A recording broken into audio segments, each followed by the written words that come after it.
Vous en avez marre des contraintes de la vie quotidienne, marre de devoir vous lever tous les matins pour gagner votre vie. Votre rêve, c'est de vivre sans devoir travailler. Vivre au quotidien grâce à vos investissements boursiers. Eh bien, c'est le rêve de beaucoup de personnes qui commencent à investir en bourse. Parce que la quête de la liberté financière que permet l'investissement en bourse, ou l'investissement tout court d'ailleurs, cette quête est selon moi une des plus grandes aspirations de notre époque. Il suffit d'en parler autour de vous, personne n'est insensible à cette idée et tout le monde a déjà imaginé sa vie s'il était gagnant du loto par exemple. Et donc l'argent que permet de générer les investissements apparaît comme un moyen d'atteindre cette liberté. Mais est-ce que la bourse permet vraiment d'atteindre l'indépendance financière ? C'est ce que nous allons voir dans cette vidéo. Déjà, il faut comprendre ce qu'est réellement l'indépendance financière. La définition de l'indépendance financière est assez simple. Vous avez atteint l'indépendance financière lorsque vous n'avez plus besoin de travailler pour avoir le même mode de vie que vous avez actuellement. C'est-à-dire que vous vivez grâce aux intérêts générés par vos investissements. Vous êtes libre de quitter votre emploi ou bien de continuer à travailler si vous le souhaitez. Alors, est-ce que la bourse peut nous aider à atteindre ce palier de l'indépendance financière ? À titre personnel, je pense que oui, et le principe n'a rien de révolutionnaire et peut se résumer en une phrase. Vous pouvez devenir indépendant financièrement en épargnant et en investissant cette épargne afin de la faire fructifier jusqu'à atteindre une somme suffisante pour générer assez d'intérêt. La question maintenant est de savoir comment appliquer ce concept avec la bourse. Très concrètement, pour construire votre indépendance financière en investissant en bourse, vous avez besoin de vivre en dessous de vos moyens, d'épargner cette différence entre vos revenus et vos dépenses, et d'investir votre épargne en bourse afin de générer un rendement et des intérêts composés. Je pense que la plupart de ceux qui ont commencé à investir et qui regardent cette vidéo ont déjà ce schéma en tête. Et cette stratégie qui fonctionne sur le long terme et qui a permis à énormément d'investisseurs de s'enrichir repose cependant sur 3 actions indispensables qui dépendent en grande partie de vous, mais aussi qui comportent une part d'incertitude. Je m'explique. Vivre en dessous de vos moyens, et donc épargner, va dépendre de votre capacité à maintenir cette discipline financière sur la durée. Investir cette épargne en bourse va également dépendre de votre capacité à suivre votre stratégie d'investissement sur la durée. Il faut donc que vous soyez parfaitement convaincu de votre stratégie. Et enfin, dernier paramètre qui ne dépend pas de vous, il faut que les rendements boursiers soient équivalents à ceux que l'on a connus ces dernières décennies. Si au lieu de servir un rendement de 10% par an, la bourse sert un rendement de 2% par an pendant 30 ans, toute notre stratégie tombe à l'eau. Donc, c'est facile, vous n'avez que 2 actions à réaliser pour construire votre indépendance financière, épargner et investir, et espérer que les rendements en bourse soient corrects. Fin de la vidéo, bonne journée, à bientôt. Non, je plaisante, ce n'est évidemment pas aussi simple que cela. Car chacune des étapes comporte des difficultés et des incertitudes. Déjà, est-ce que vous aurez suffisamment de discipline pour épargner tous les mois quoi qu'il arrive ? Il peut y avoir des moments où la motivation flanche ou tout simplement les aléas feront que vous ne pourrez plus épargner pendant une certaine période. Est-ce que vous aurez suffisamment de discipline pour suivre, quoi qu'il arrive, votre stratégie d'investissement en bourse ? Parce que le marché des actions est extrêmement volatile. L'histoire nous montre que lors des plus grandes crises économiques ou financières, la bourse peut chuter jusqu'à moins 50%.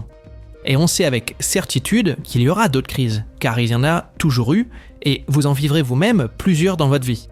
Le problème est que nous ne sommes pas tous égaux concernant notre aversion au risque et la façon dont nous gérons émotionnellement ces crises financières. Voir son portefeuille fondre de 50% en quelques mois, ça n'a rien d'une partie de plaisir. D'ailleurs, c'est pourquoi la majorité des investisseurs vendent lorsque les marchés boursiers chutent. La douleur de perdre de l'argent est insupportable et l'on préfère souvent acter sa perte en vendant tout pour ne plus en entendre parler. Une des solutions pour gérer cet aspect émotionnel est d'adopter une stratégie qui n'est pas sensible aux crises. Ainsi, vous n'aurez jamais besoin de faire appel à votre maîtrise émotionnelle car vous ne serez jamais impacté par les crises. Alors là, vous allez me dire que c'est totalement impossible, qu'une stratégie qui n'est pas sensible aux crises n'existe pas. Et pourtant, c'est tout à fait faisable grâce à une stratégie qui s'appelle la diversification. Car lors d'une crise, certains actifs s'effondrent, mais d'autres prennent de la valeur. L'argent ne disparaît pas, il change d'endroit. Concrètement, les actions perdent de la valeur lors d'une crise économique pour aller vers les obligations qui se mettent du coup à monter. En diversifiant vos investissements dans différentes classes d'actifs, votre stratégie pour atteindre l'indépendance financière sera beaucoup plus solide. Alors, à quoi pourrait ressembler une stratégie diversifiée et anti-crise ? Eh bien, nous avons un portefeuille type qui existe déjà, et ce portefeuille, c'est le portefeuille permanent d'Harry Browne. Ce portefeuille permanent vous promet de dégager de la performance, quelle que soit la situation économique. Alors, voyons voir plus en détail en quoi consiste ce portefeuille. Il est composé de 4 classes d'actifs. Les actions à 25%, les obligations à long terme à 25% également, les liquidités toujours à 25% et l'or à 25%. Ces classes d'actifs ne sont pas dépendantes les unes des autres. Lorsque l'une d'entre elles sera en baisse, une autre en profitera et le portefeuille restera équilibré. Les actions permettent de tirer profit d'une période de croissance économique, les obligations seront rentables en période de récession, l'or est bénéfique en période d'inflation et le cash, ou les obligations de court terme, seront adaptées aux périodes de déflation. Le graphique suivant vous montre l'évolution de ce portefeuille depuis 1971. Vous le voyez, la variation de ce portefeuille est nettement plus faible, ce qui permet à cette stratégie de ménager nos émotions et ainsi éviter de prendre des décisions non rationnelles. Le portefeuille permanent affiche une progression moyenne de 8,5% par an depuis 1971. Sa plus mauvaise année s'est terminée sur une perte maximale de moins 5,34%. Donc on est très loin des moins 50% de baisse maximale qu'a connu le marché des actions. Voilà, c'était un exemple de portefeuille qui permet de réduire les aléas du marché. Et pour répondre à notre question de savoir concrètement comment devenir financièrement indépendant grâce à la bourse, il va falloir que l'on détermine concrètement la somme à atteindre pour vivre de ces investissements.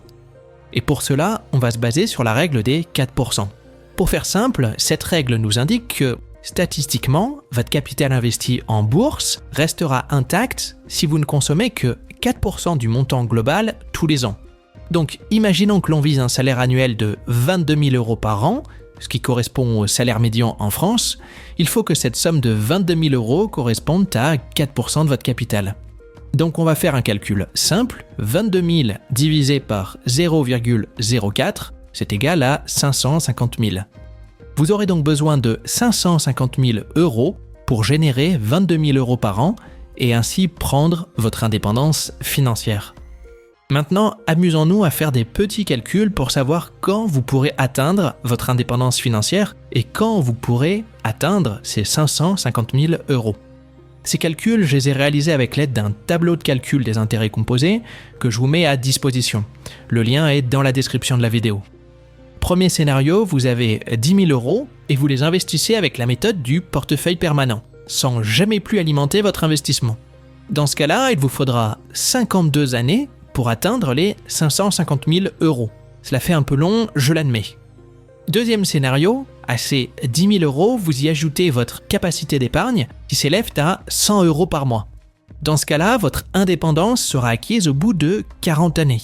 Ces simples 100 euros par mois vous auront fait gagner plus de 10 ans. Troisième scénario, vous investissez maintenant 200 euros par mois.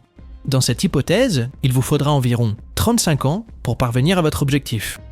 Et dernier scénario, si vous réussissez à investir 400 euros par mois, ce qui représente un véritable effort d'épargne, mais qui reste accessible à beaucoup de personnes, eh bien, avec 400 euros par mois d'épargne, vous pouvez atteindre l'indépendance financière au bout d'environ 28 années, grâce au portefeuille permanent.